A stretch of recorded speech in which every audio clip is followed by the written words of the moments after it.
Apa yang sebenarnya terjadi di balik gencatan senjata di Gaza ini?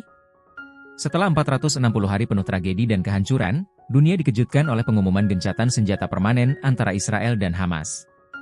Pengumuman yang disampaikan pada Rabu, 15 Januari 2025, oleh Perdana Menteri Qatar Sheikh Mohammed bin Abdul Rahman Al Thani ini membawa secerca harapan bagi warga Gaza yang telah hidup dalam bayang-bayang perang. Namun, apa sebenarnya yang ada di balik kesepakatan ini? Dan mengapa gencatan senjata ini dibagi menjadi 3 fase yang penuh dengan tantangan? Awal kesepakatan, perjuangan di tengah derita. Gencatan senjata ini tidak hanya menjadi kabar baik bagi warga Palestina, tetapi juga dunia internasional.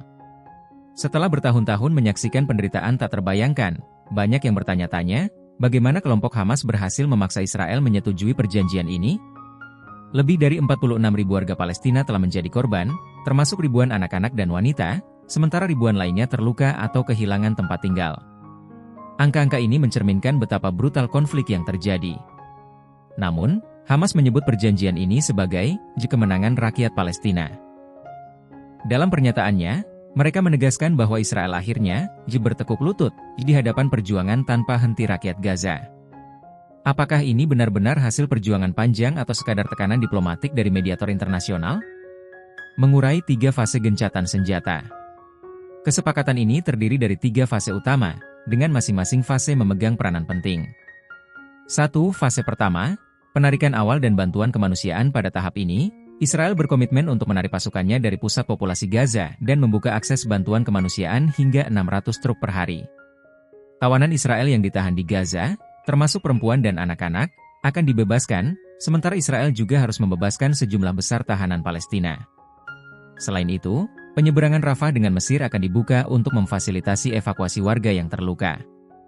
2. Fase kedua, penarikan total dan pembebasan tawanan. Jika tahap pertama berjalan lancar, Hamas akan membebaskan seluruh tawanan yang masih hidup, termasuk tentara Israel, sebagai imbalan atas pembebasan lebih banyak tahanan Palestina. Israel juga diwajibkan untuk memulai penarikan total dari seluruh wilayah Gaza.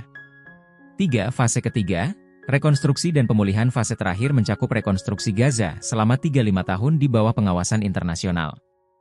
Jenazah tawanan yang tersisa akan dikembalikan, dan bantuan besar-besaran akan diberikan untuk memulihkan kehidupan warga Gaza yang porak-poranda akibat perang.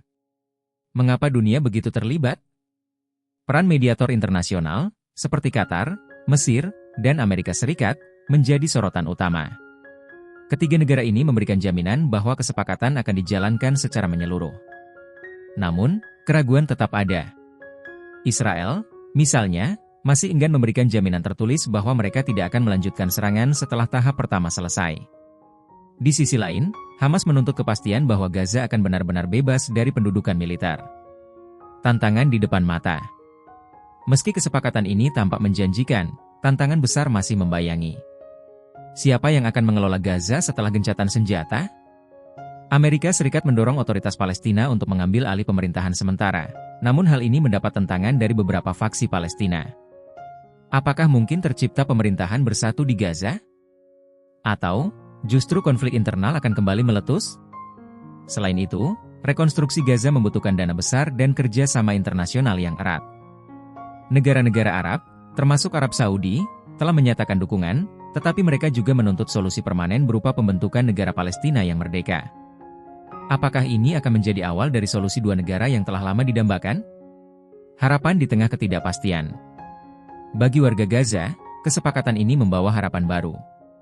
Namun, sejarah mengajarkan bahwa proses damai di wilayah ini seringkali diwarnai dengan pengkhianatan dan pelanggaran perjanjian. Apakah kali ini berbeda?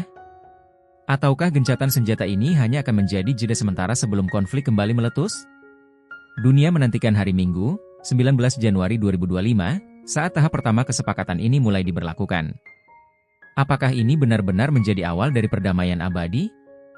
Ataukah hanya mimpi yang sulit terwujud? Yang pasti, rakyat Gaza dan dunia hanya bisa berharap dan berdoa agar perdamaian yang telah lama dinantikan akhirnya tiba.